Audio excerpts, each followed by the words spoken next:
All right, hello wine drinking people. Time for more of what I've had to drink yesterday, and this was a tasting, one of our every other week tastings we do at Cafe Max. And you know, you may not have seen the email go out on this because, whoa, hey, pop quiz, do we need to send an email out if the event's already sold out?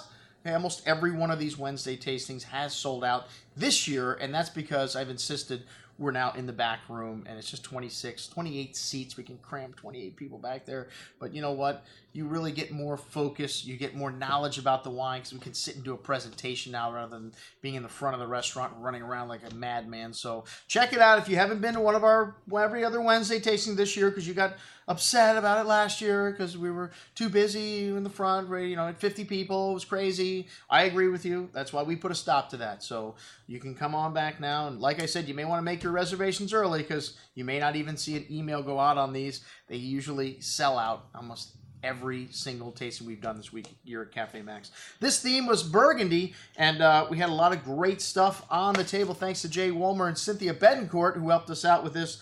These are the two portfolios we drew from for these wines. The Domaine de la Cadette Bourgogne Blanc, which is from the outer areas around Chablis. This wine's got a really distinct bouquet, still some of that briny kind of seashell mineral nuance you get from Chablis, some lemon drop candy, green apple fruit, very bright and focused, really nice and juicy on the tongue. These 2011s, that wonderful ripe tree fruit shown with a nice touch of that Chablis minerality, leaving the tongue refreshed and ready for the next sip. A real crowd pleaser at $25.50, a really nice little value. Hey, you know, I remember the day when Bourgogne Blancs were $10, $15, but just forget about that. Any great producer today, your Bourgogne Blancs are $20, $25. That's what's happening in Burgundy. All right, the Domaine Costal Chablis Truffieres. Well, that means truffles, and this wine's got a little bit of that black truffle actually shown on the second day. I didn't notice it on the first day, but man, this 2011 opened up very nicely, and really lovely bouquet of lemon, green apple, flinty, minerally note, and a little bit of that black truffle showing, like I said, on the second day. Really nice tongue-tingly minerality on the palate, that zesty lemon and crisp green apple giving you a nice zing and really nicely built, even better on the second day. Some nice briny notes at the end. A very good little example of Chablis, $34.50. We've got the 2010 on sale for $18.75. It's a better vintage. Okay, the Bret brothers, we got a deal on it.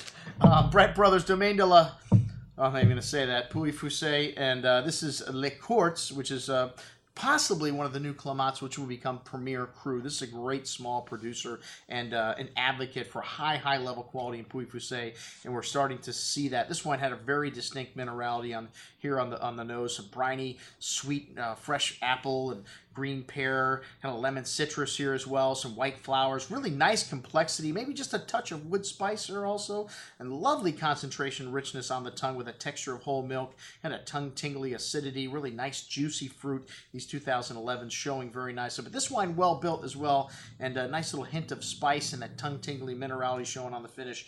An excellent Pouilly at $53.75, and that's what's happening to Pouilly. And the top Pouillys are now $40, $50 retail, where you could find these wines just a short time ago, $20, $30. All right, next up, the Meursault Poruzuts, which this is a Premier Cru from Maison Deux Montille, and this is a hot new producer, relatively new producer here in Burgundy, and this wine had a lovely bouquet here, man. Vanilla creme notes to the rich tropical fruit, peach, apple, pear, really lovely nuance in this bouquet, even more nuance on the second day, and unfortunately the great Premier Crus in Meursault, Pouilly, and Chassagne now, almost all of them over $100 a bottle. Like I said, that's what's happening in Burgundy. They just had 3 really short vintages in a row. This is '09 though.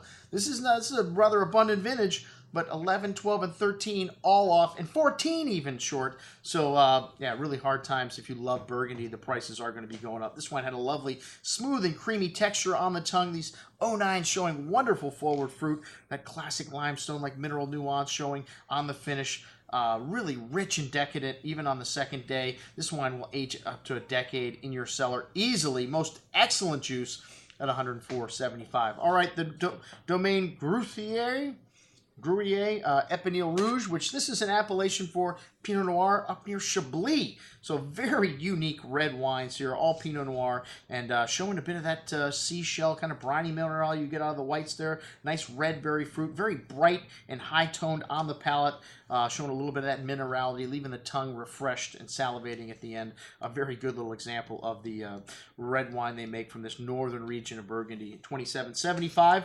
Pierre Guillemot, Domaine, very important thing to remember when you see that name. That means it's all estate bottle fruit in Burgundy. This is Premier Cru Savigny Le Beaune. And one of the great things about Burgundy is there's 600 villages. You'll always be able to find a value like this Premier Cru from Savigny, $44 a bottle. A nice amount of spice and minty notes to the raspberry and strawberry fruit, hints of earth and truffle and more here. This wine, lovely complexity. 2011's already very showy. This wine, bright and zesty on the tongue with that mint and spice notes showing through the finish. A little bit of tannin here, leaving the tongue a little bit chalky at the end, but this wine's got good structure and depth, even though it's got some nice immediate peel as well. Excellent juice. All right, the Bruno Colin Chassagne Montrachet Rouge, Vieille Vigne, and this is an abnormal. You don't see too much Chassagne red, even though they used to make more red than white. It's become so famous for its white wines.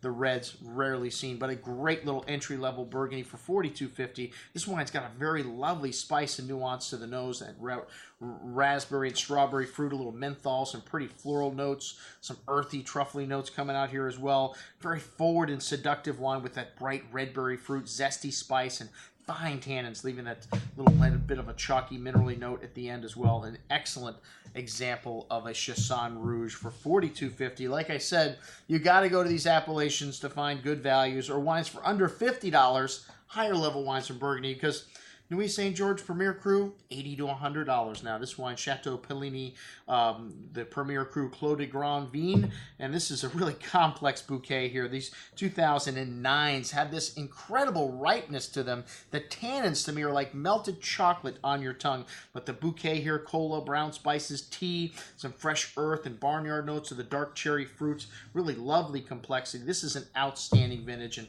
on the palate, still very well built. This wine's going to last for a while. Nuits St. George is a big wine, especially when you get into the Premier Cru level, which there's 40 some odd Premier Crus, no Grand Crus in Nuits St. George. But hey, if there were, they'd just be over $100 a bottle. So it's a good thing we don't have any Grand Crus in Nuits St. George.